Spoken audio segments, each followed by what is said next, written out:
Hello दोस्तों, स्वागत है कॉमिक्स टाइम्स में। और आज हम शुरू कर रहे हैं मुफ्त की दौलत का दूसरा भाग। पहले भाग में हमने यहाँ तक की कहानी कंप्लीट कर चुके हैं। दोस्तों चलिए शुरू करते हैं बिना समय गवाए। दरवाज़ा बाहर से बंद हो चुका था और उस बड़े कमरे में निकलने का कोई दूसरा मार्ग नज़र नहीं आ रहा था। यह देख सुधीर माइकल की ओर लपका। माइकल, माइकल, तुम मरने वाले हो? हाँ, मरते हुए आदमी झूठ नहीं बोलते माइकल। सच सच बताओ, वह ब्रीफकेस कहाँ है? बोलो।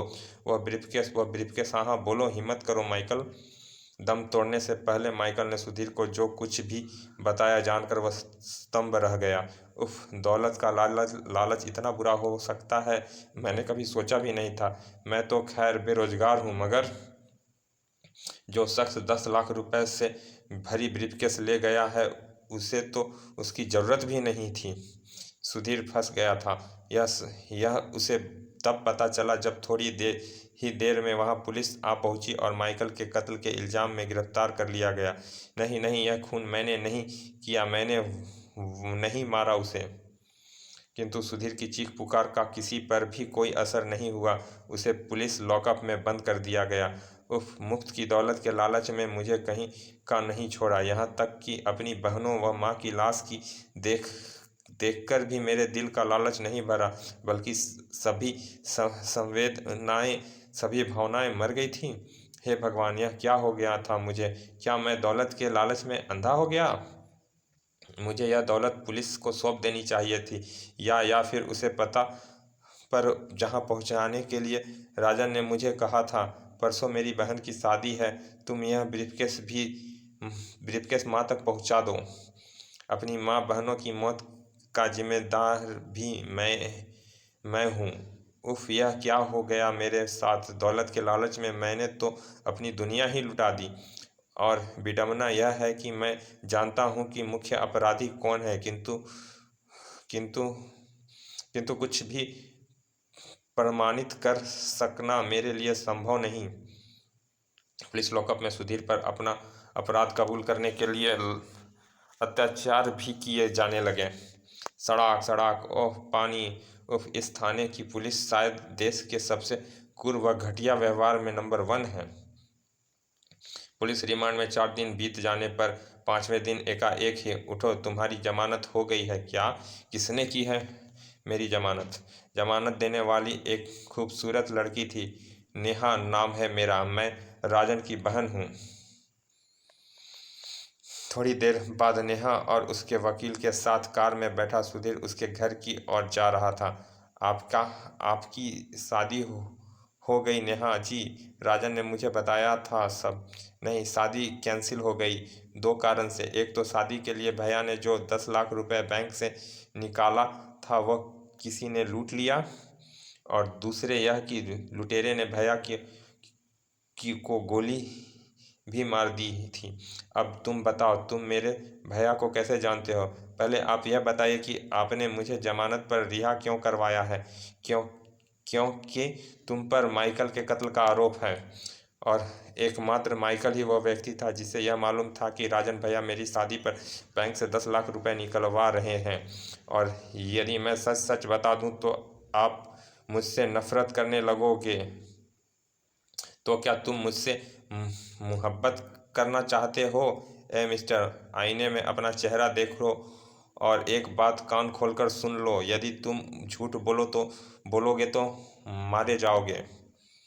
मुझे 10 लाख रुपए का कोई गम नहीं है, पर अपने भाई के हत्यारे की मैं किसी भी कीमत पर जीवित नहीं छोड़ूंगी।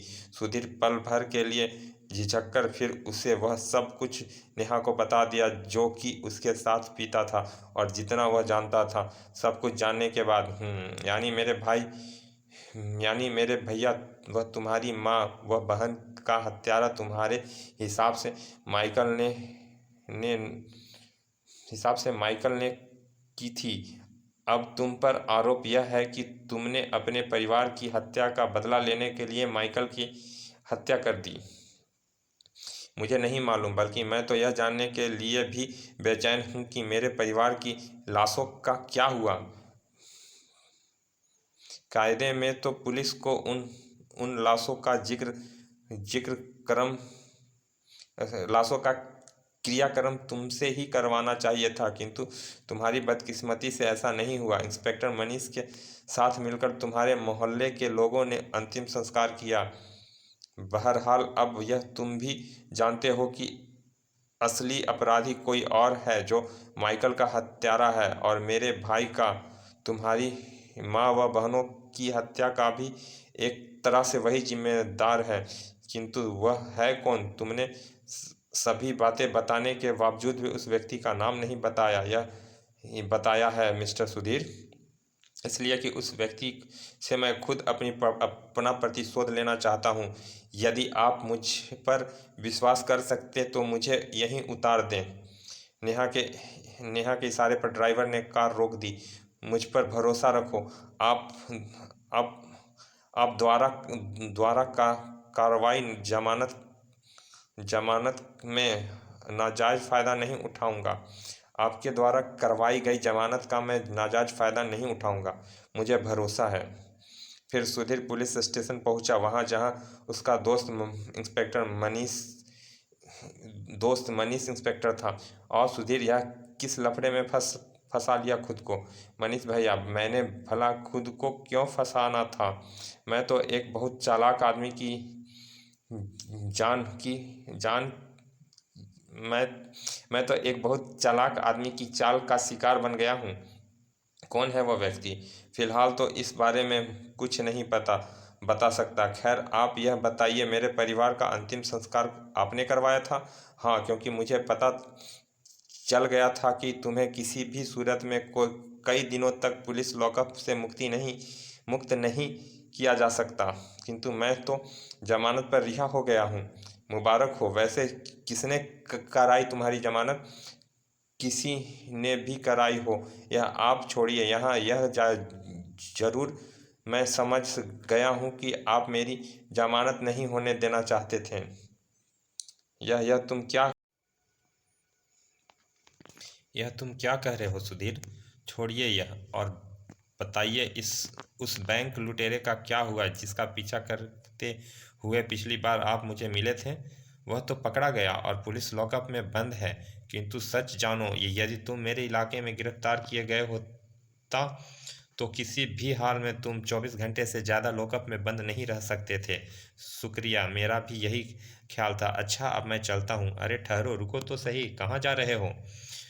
सुधीर इंस्पेक्टर मनीष के बहुत रोकने पर भी न रुका। वह पुलिस स्टेशन से निकला, सीधा अपने घर की दिशा में चल दिया। किंतु वह अपने घर ना गया, बल्कि उसने अन्य घर का दरवाज़ा खटखटाया। खटखट।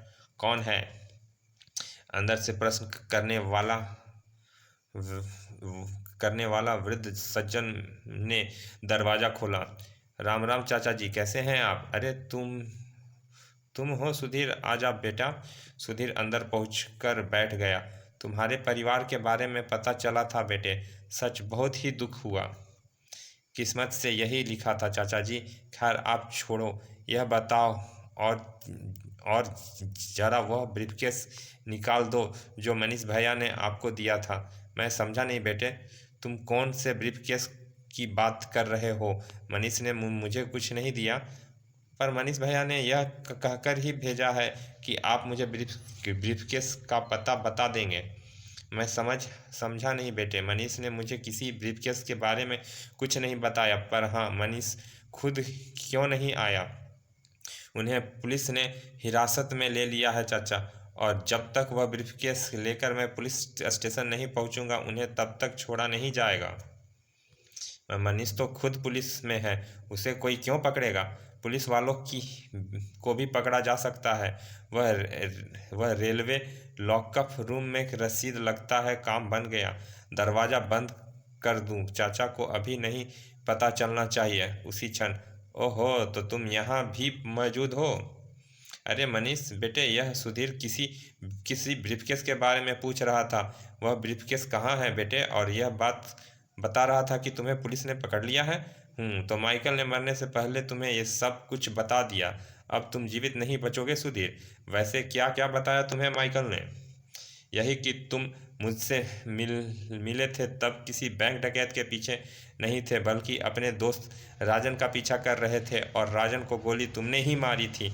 राजन अपनी बहन की शादी के लिए 10 लाख रुपए बैंक से निकलवाते वक्त तुम्हें सुरक्षा की दृष्टि से अपने साथ ले गया था, किंतु तुमने पहले से ही राजन के बॉडीगार्ड माइकल के साथ मिलाकर अपने दोस्त के साथ दगा करने का प्रोग्राम बना लिया था। 10 लाख रुपए के लालच में तुम्हें वह माइकल को अंधा कर दिया था। कितनी दुखद बात है। राजन ने जिस दो व्यक्तियों पर सबसे ज़्यादा भरोसा किया वे भी उसकी मौत का कारण है, और इनमें से एक तुम हो जो कानून का रक्षक भी है। बाद में जब माइकल के साथ साथ तुम भी मेरे पीछे पीछे मेरे घर पहुंचे तो संयोगवश मेरी माँ व बहन ने तुम्हें देख लिया और पहचान लिया, तो तुमने माइकल द्वारा उन्हें भी ख़त्म करवा दिया। बहुत बहुत खूब। अब तुम इतना जानते हो तो यह भी जानते ही होगे कि आज तुम मेरी ही वजह से मेरे सामने जीवित खड़े हो, वरना माइकल ने तुम्हें कब का मार दिया होता। जानता हूँ, और यह भी जानता हूँ कि तुमने मुझे माइकल की हत्या के इल्ज़ाम में फंसवाने के लिए जीवित बचाया था। तो ठीक है, अब मैं तुम्हें मार देता हूँ। मनीष का चेहरा एकाएक खूंखार हो उठा। उसने गोली चलाई, मगर नहीं बेटा, पिताजी। उसका बूढ़ा बाप एकाएक ही सुधीर के समक्ष आ गया। बेटे मनीष, मैंने तुझे पढ़ा लिखा कर इंस्पेक्टर इसलिए तो नहीं बनवाया था कि तू खुद गुनाहगार बन जाए। दौलत के लालच में तू इतना अंधा हो गया मनीष की इंसानियत, दोस्ती सब कुछ भूल गया। अरे तेरी जैसी औलादों से तो मैं निपुत ही भला था।